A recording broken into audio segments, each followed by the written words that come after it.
So there's an interview from Complex saying that Wayne and his camp were trying to look like the Clips. If you don't know who the Clips is, it's comprised of Pusha T and his brother Malice, and they're from the 757, which is close to me, which is like 2 hours away, because I'm from the 804, which is Richmond, this, that, and the third. Basically saying that he was a trendsetter because he was wearing Bape.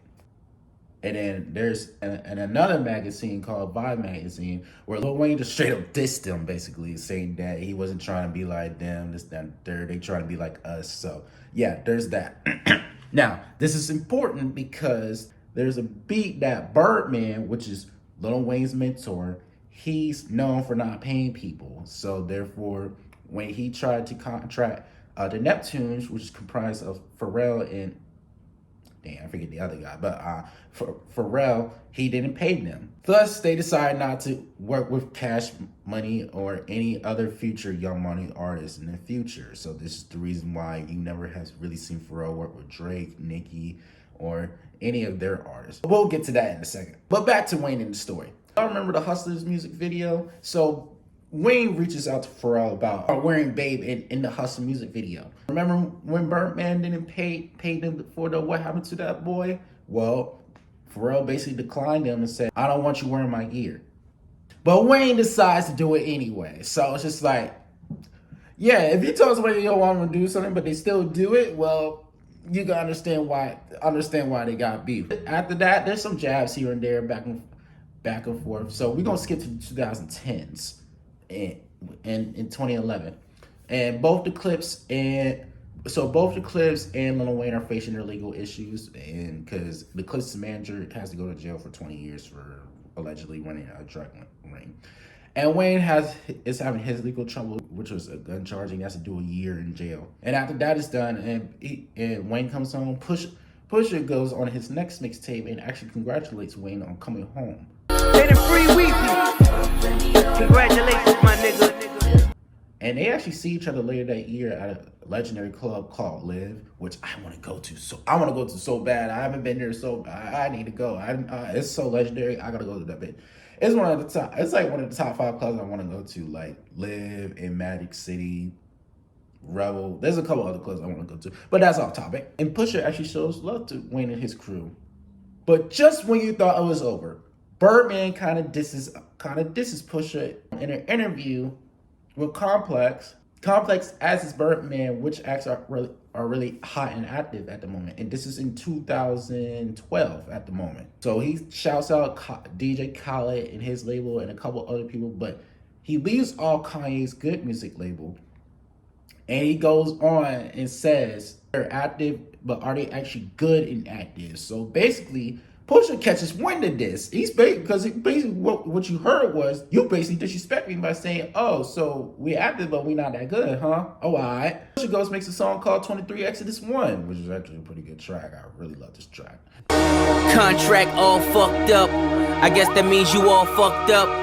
You signed to one nigga, that signed to another nigga, that signed to 3 niggas. Now that's bad luck. Which spawned the whole sign to another nigga, sign to another nigga, sign to another nigga line. And Wayne catches wind of this and tweets, "Fuck Pusha T and everybody else who loves them." That was a crazy day on Twitter, by the way. He proceeds to make a diss track, but it just wasn't good. Fuck Pusha T and anybody that love him. His head up his ass, I'ma have to headbutt him. What happened to that bar? He was talking shit, we put a clap into that bar. So therefore, Pusha didn't really respond to it because even he himself said it wasn't that good. It was horrible. It was horrible. It was trash. Which is the reason why today, if Wayne and Kendrick go at it, a lot of people are saying that they don't want Wayne to go at Kendrick because it wouldn't be as good. Because the last time he went at somebody, it didn't go so well. So the beef gets passed down from Pusha to Drake, just like how Kendrick inherited the beef from Pharrell. And given that Wayne is basically Drake's protege and Drake wanted to jump in and defend his mentors, that's understandable. In an ironic twist, Drake actually used to be a fan of Pusha in the Clips because he actually liked the songs, this, that, and the third, and he actually got a signed microphone not from Pusha, but somebody that was selling a signed microphone from Pusha on eBay, and he says this. Yeah, I was looking for like autograph stuff from Clips because I was like a really, really big Clips fan. Some search words led me to this guy in Virginia that supposedly had a microphone that Pusha T used during the show. It was like plastic, but it had his autograph on it. I just thought he was crazy for spending $200 for a Pusha T microphone, was supposedly signed by Pusha T. They have a subliminal war going back and forth, this, that, and third, until Drake drops this song called Two Birds, One Stone. We're gonna skip to 2018. Drake is gearing up to drop his album Scorpion. He actually contacted Kanye, and they actually start working together because they had a little spat, this, that, and third, but now they're cool at this point. It's like a love-hate. It's like they have a love-hate relationship for some reason. But anyway, they get together. They try to make an album called Scorpion. And also, Drake is gearing up for his press run for Adidas. And basically, in the creative process, Kanye wanted Drake to open up to him a little more before Drake reveals his son. I'm in a great place, I'm making money, and I'm a father, and I want to, be Quincy Jones and help you. But in order to do that, you got to be transparent with me, and you got to play me your music, and you got to tell me when you're dropping. And I know you don't like to do things like that. And so, I was in the studio. I guess, we all kind of felt a genuine vibe from it. So I played my music, and I told him when I was dropping. How much Scorpion did you have done by then? Maybe like 60% or something. Got it. And then from there, it was all good. By the way, I'm in Wyoming. I play on March 14th. I send him a picture of my son. Oh, my God. I tell him I'm having trouble with my son's mother. We had a conversation. I shared my... Which we'll get back to in a second. So Pusha releases his album Daytona, which is actually a classic, one of my favorite short albums, but it's a classic short album. But on the last track, he makes it very clear. He makes a very clear diss towards Drake. It was written like Nas, but it came from Quentin. How could you ever right these wrongs when you don't even write your songs? Drake wastes no time to make W freestyle. When I tell you this night was crazy, this night on Twitter was crazy, I swear. And made claims that Pusha and Kanye fell off, and Pusha wasn't a real drug dealer, and also he decides in real life to send an invoice to Pusha and Kanye for promotion and other miscellaneous other things. And Pusha actually sends another tweet saying, send him an extra 20,000 for some shit. Like I said, this night on Twitter was crazy. Then Pusha decides to push the red button, the original red button, not the one that we know nowadays, because we all know how that turned out. And drops the story of Adon. And there's so many layers to this song. Started with the artwork, because Drake is in blackface, and Drake has issues with alleged issues about his identity and race, because he's mixed and he's black and Jewish, so he has an identity crisis about him being black and trying to be in the culture, and does he fit? He sometimes might feel like the weird kid that tries to fit in. But the blackface in this, it's it's basically Pusha calling him a minstrel show, or coon, if you want to call him that.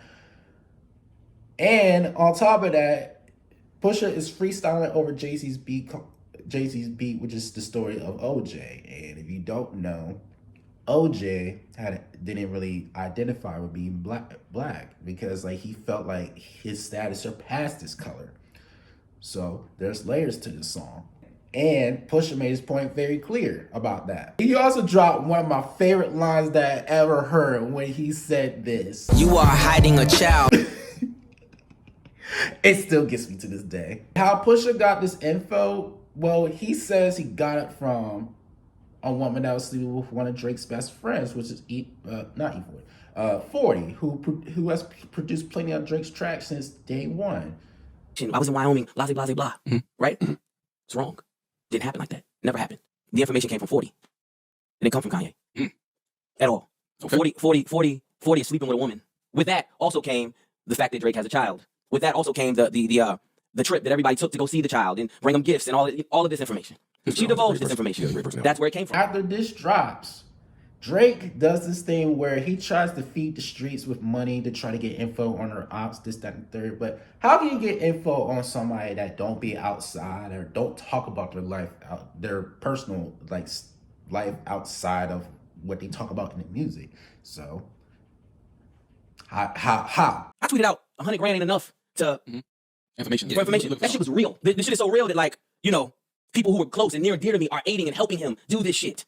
And I'm like, that shit is fucking, it's so whack to me, man. It's this woman, man. And she's worked on every project I've ever had. Every project I've ever had. She worked on my Adidas campaigns, everything.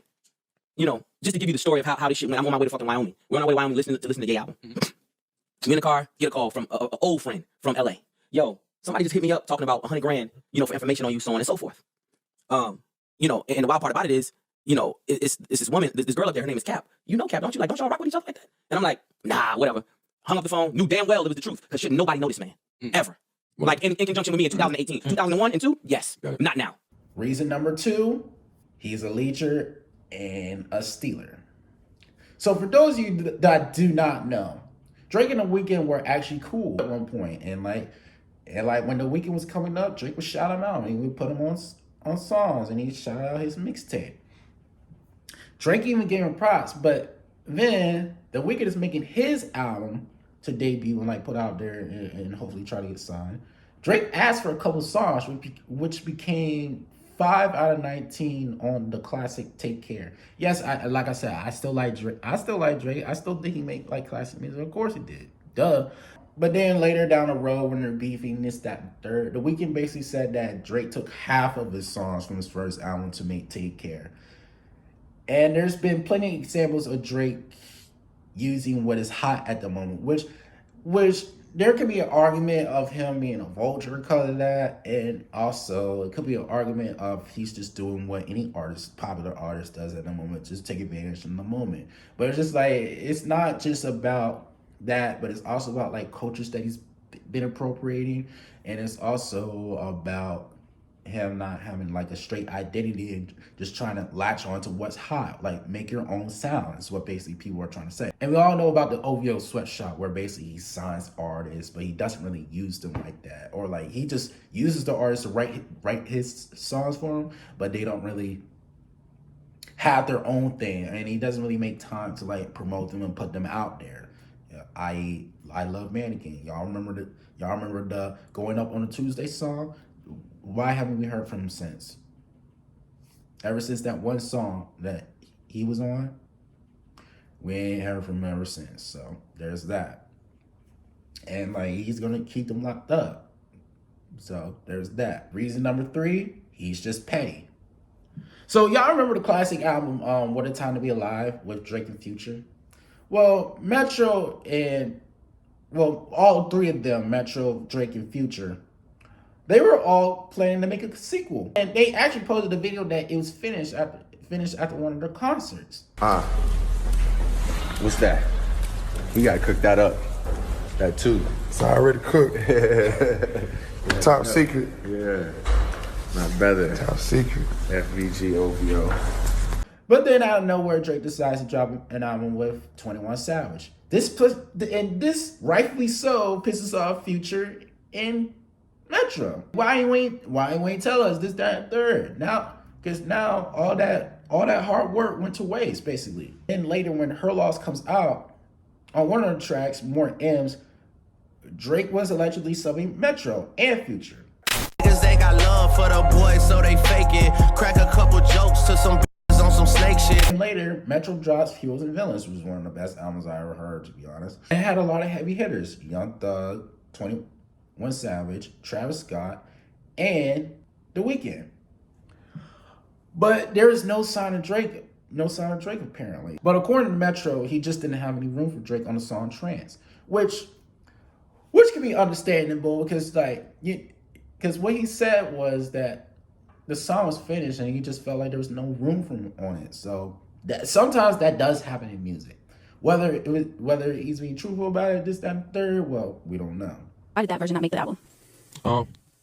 Really, it was a song I did with Travis and Thug originally for my album. And I was just in the studio with Drake one time because we were going to do some stuff for my album. He just wanted to hear some songs from my album. Then he heard that one and really wanted to get on it. But like, I was letting him know that he was really just done for real, and I was really just set on how it was. I was like, I ain't even trying to say, dream. Like, he's really like just locked in. I'm locked in where it was. But he hit me and was just like, man, let me see if it's just anything you can add to it. And he's like, you don't like it, then whatever. So he did some stuff, a couple parts of school, but like I just felt like just even with like Slime verse and Trav verse and the outro, it was just already like it just really wasn't no room. It just wasn't no room. One person just wasn't no room. So I just ended up using the original, and I guess the other one just leaked the song. And also during this time, Drake and Future are having issues because of a girl, which is the reason why y'all should never let hoes Y'all should never let hoes get in between y'all friendship. This is the reason why I do not fight over girls. I do not fight over girls. I don't care. If you want to have her, go ahead. I don't fight over shit. Mind you, before all this, Drake and Future actually did have issues. They weren't always on the best of terms because like they had problems like 10 years before this, which is back in like during Future's come up, which is like 2011. So on this track, on the legendary track Tony Montana, Future releases Tony Montana. It becomes like a big hit. Drake hears of this and he decides to jump on a remix. But the problem here is Drake decides not to be in the music video for it. It wasn't the video. Yeah, but I salute him just for even getting on the record because it says a lot about his character for him to just get out and step it in. Just shed more light on the record. He shed a little more light on the record because it was a hot record. So he did take it to give his fans a chance to listen to what he had to say on Tony Montana, and giving his fans a chance to hear Future for the first time. But he didn't get on the video. It wasn't like, I wasn't real mad about it, but I just felt like when I first talked to him about it, I told him, when you do this, make sure you know what you're doing. This is my baby, this is the first song that I'm doing, this is Tony Montana, this is my single. This is the one that I feel like mean the most to me because it's my breakout single, even though Racks, I did it, it broke my career. It shed light on my career before my breakout single was Tony. So I told him, like, don't make the picture, don't mess up the picture, don't mess up rap hip hop, because they want to see, that's what they want you to do. You know what I'm saying? They want you not to be in the video, they want you to do the person. When it comes down to the business, they want all to mess up. And that's what the people want to see. Give the people something that they wasn't expecting. You know what I'm saying? So just gave them what they wanted to see basically. So he wasn't in it. And it wasn't a shocker because I told him when he did it, I knew he was gonna do it. You know what I'm saying? It's just because that's what the music industry have come to. It's like nobody ain't trying to get nobody a hand and help nobody to push them in the right direction. No more than what you're going. You know what I'm saying? Even though I'm going in the right direction, but ain't nobody trying to really just push me and say pick it back off them, which is I'm not trying to do. I was just trying to deliver a great video. I was just trying to deliver what the people heard, what the fans heard, and what I see. Why I choose you to get on my record out of all people. So many people from Atlanta wanted to get on this song. And it's just like basically a slap in my face because they like, shit, you should have did it for somebody from Atlanta who was gonna get in the video, who wanted to be part of the video, and you go outside Atlanta and you try to get something different. I really wanted to give Atlanta something different, and when it turned out into being a slap in my face. They patched it up, but y'all remember the song when Drake dropped Started From the Bottom? Future actually had a hand in that. That you, one verse that you wish that you would have been on, or one hook, or one feature that you wish you would have been on was Started From the Bottom. Yep. Started From the Bottom would have been a track that you would have liked to have been on. Yeah, because when I was in the studio when we was making the record, when he made the record, he was in the studio session with me, that's when I had the chosen one. And I'm like, when you make it from the bottom, you the chosen one. So when we was at the studio, Drake came by the studio, and I always tell my engineer, started from the bottom. So when I put the beats on, I was like, man, put the beats in. So I always say, started from the bottom. So when I said started from the bottom, he thought I was talking about the song. So when I played Chosen One, he loved the Chosen One, but he was waiting for me and Chosen One to say started from the bottom. So he said instantly, he telling me this story. He bought me a bottle of Louis XIII that I never opened up. Wow. Because of this story, and I'm like, man, I won't bother any publishing. You know what I'm saying? But with Drake, that's the homie, and he was like, man, started from the bottom, it stayed on my mind. I instantly got in the video, got in with the driver and told him to put the CD in. I already had the beat, and I just started saying, started from the bottom, and then we here. Crazy. I was like, man, why you tell me in the studio? After this, Drake decides to drop Nothing Was the Same. And then he also announces the Would You Like a Tour. And it featured Miguel and Future. Before the tour even starts, Future does an interview with a Billboard. And he kind of disses Drake a little bit. It can be seen as diss. So, and what the quotes in there, the way he's quoted this, that, and third, you can say that he was taken out of context. And later, he took to Twitter to clear up everything. But Drake wasn't having it. And he demanded Future to be taken off the tour, in which they had a little spat, this, that, and third. Future demanded in a lawsuit to recoup all the money that he was supposed to make. But eventually they made up and they continued the tour. And everything seemed cool for a while because they made plenty of tracks. They also dropped the album What a Time to Be Alive, this, that, and third. So we're gonna skip all the way to 2022. After Future drops I Never Liked You, which is a classic album, by the way, on one of the biggest records, which on the album, which is called Wait For You, it becomes the biggest record. But notice how when they performed the song, they never performed it together.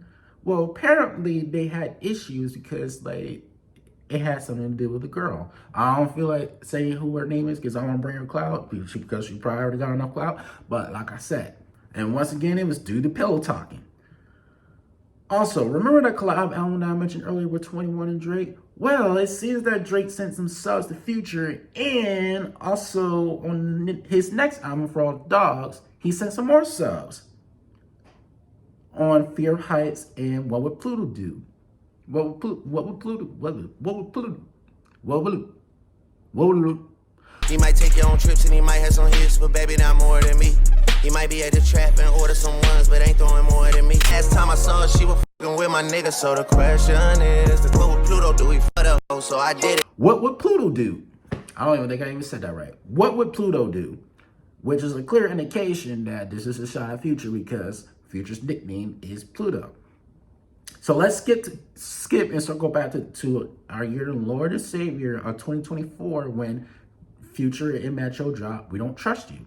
And on the song title, We Don't Trust You, Future actually addresses the situation on the song. Sneak this and I don't understand, dog. Pillow talking, acting like a fed dog. Can't be about a cause I'm sharing, dog. Reason number whatever we're on, and I forgot. A sore loser and a thrower stones and hides his hands. So now we on to the big one, the one that everybody care about, because this is the beef between him and Kendrick. At first they were friends.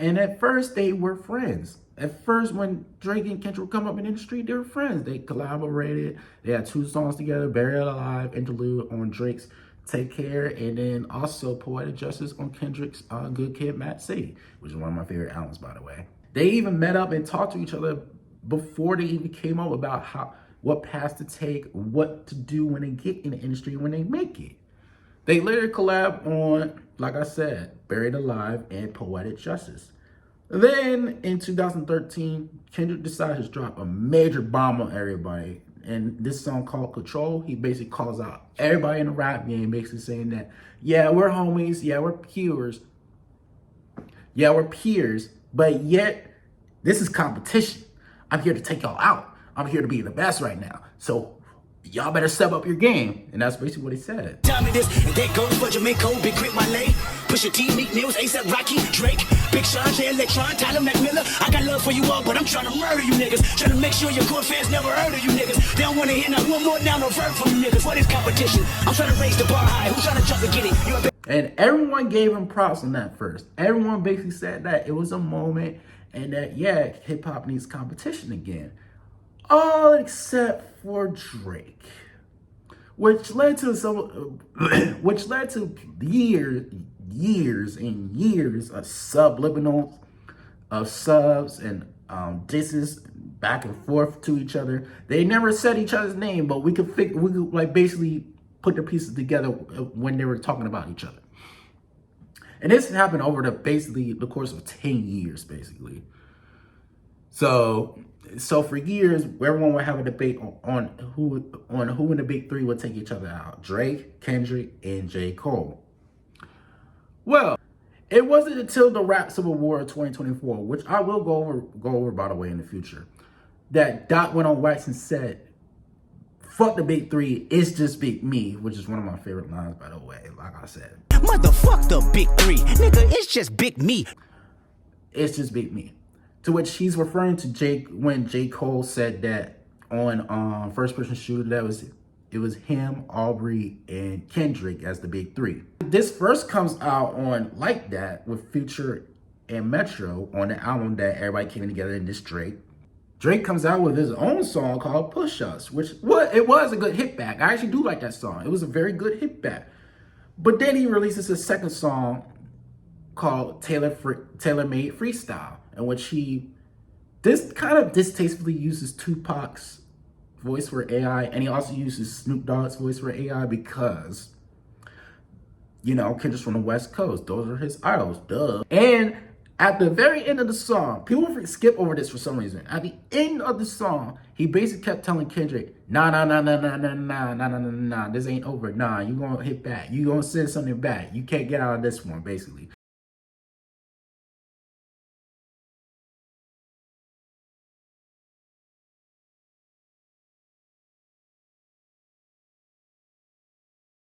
As soon as you get the courage to drop, I'm out on the loose.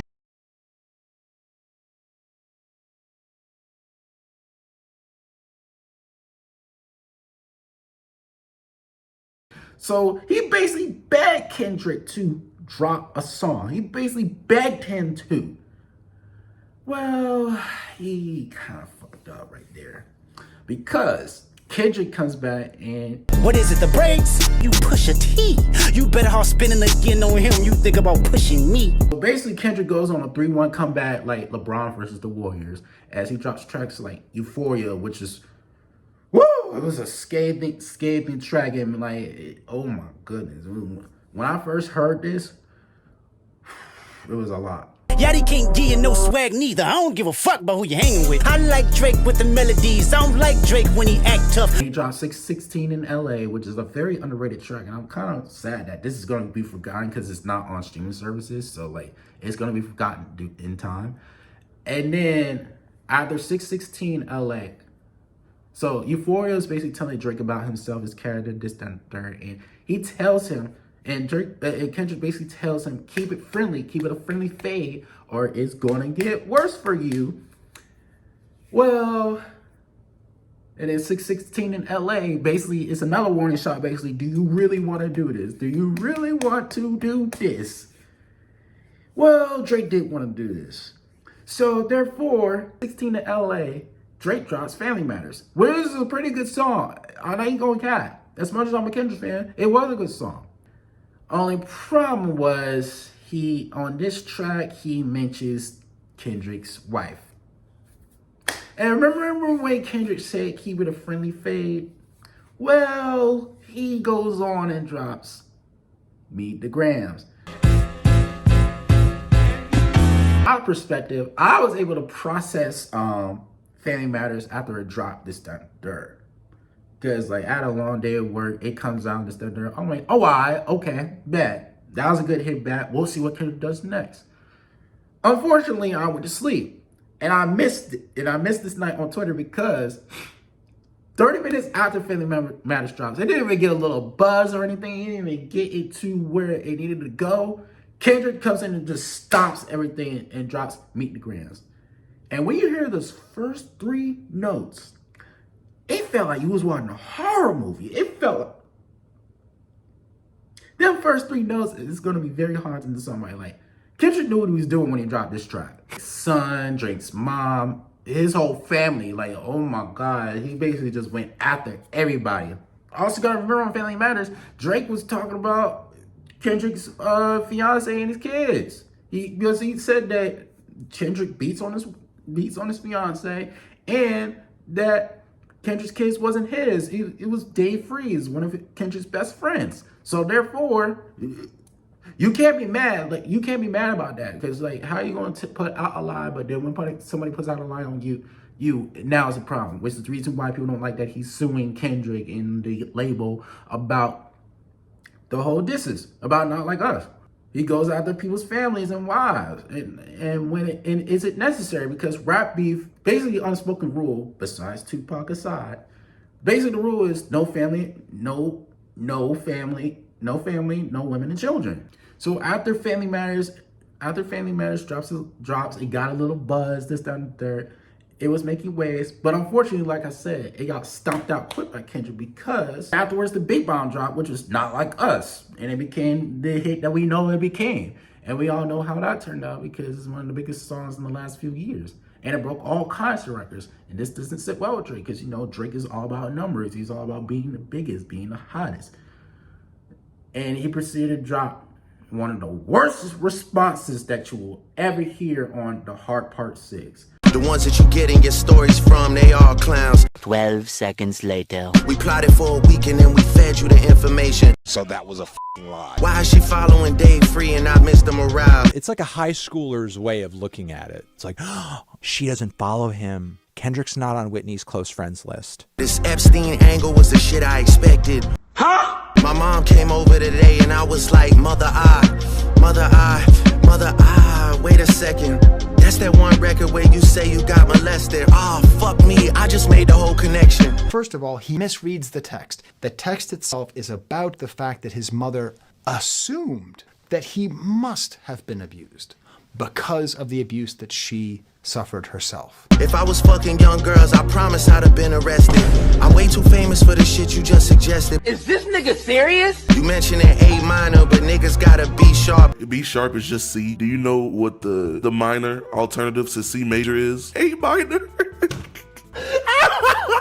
Hey, BBL Drizzy, I don't know if you want to use that B sharp line. Only fucking with Whitney's, not Millie Bobby Brown's. I love him. Huh? We just texted each other the other day and he was like, I miss you so much. I was like, I miss you more. I never looked twice at no teenager. Why do you look like that?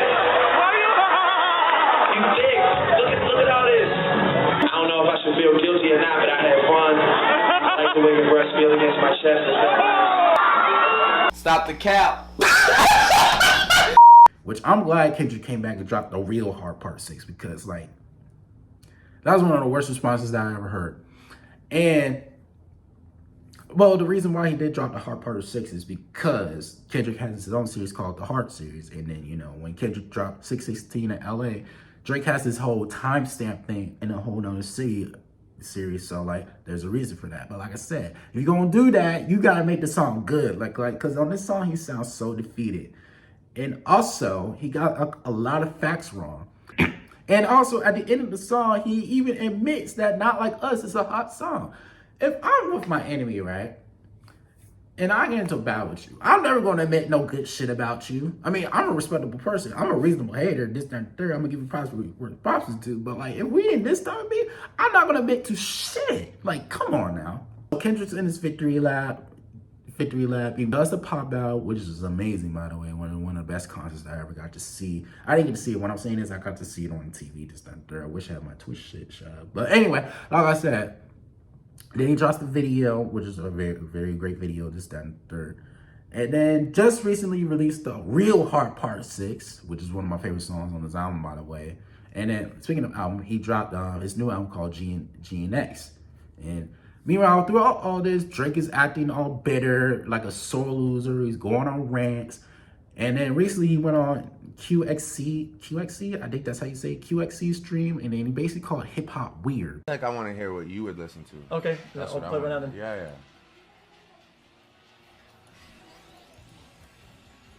Rap music is weird now anyway. I want to hear what you listen to. There we go. How are you going to call the genre that made you who you are weird? What? And then also all the people that he has smoke for, Steve Lacy. This guy's like a fragile op, but it's a good song though. You know? It's a fragile op. Okay, interesting. Yeah, he's like a fragile op, but it's a good song though. Okay, so what does that mean, a fragile op? No. Chat knows what I'm talking about. Fragility. Interesting, actually. Okay, we need no. You all right? I'm going to the bathroom. Yeah. All them gang members on that stage, all the motherfuckers that I'm not gonna say what they are, but like you know what I'm talking about. How you gonna have a smoke for them? You don't have no smoke for them, but you have smoke for Steve Lacy. And also the fact that when DeMar DeRozan, who's from LA, so like he's gonna have ties to Kendrick, but he also went to play for Canada's team, Toronto's team called the Raptors. So, but he was one of the most legendary players for the Raptors. So when after this beef, I don't want to say the beef was over, but like when the Raptors came to, when the Kings came to Toronto, they played a game, right? And then afterwards, Drake is seen saying, basically calling DeMar a pussy. But this is wrong because like DeMar is out of his range when he can hear it.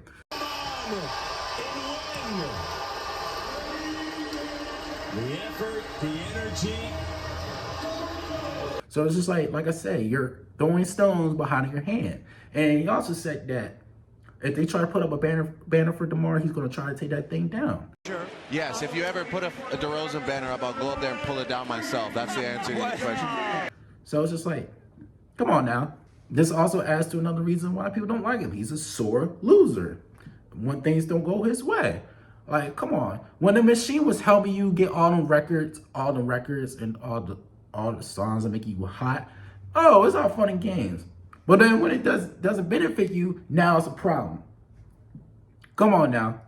It's like when he beat Meek Mill, he was at all happy, jolly, this, that, and third. But then when somebody else beats him, now you want to act like a sore loser. So now that you're all caught up on the reasons why people don't like Drake, what do you guys think? Do you guys think he should just step back and take a hiatus and come back with a fire album? Or should he just continue to do what he's doing right now? I think we know what he shouldn't do, but he's probably going to keep continuing to do this. If you guys want more hip-hop videos and more analysis, please like, comment, and subscribe. And I'll see you guys next time.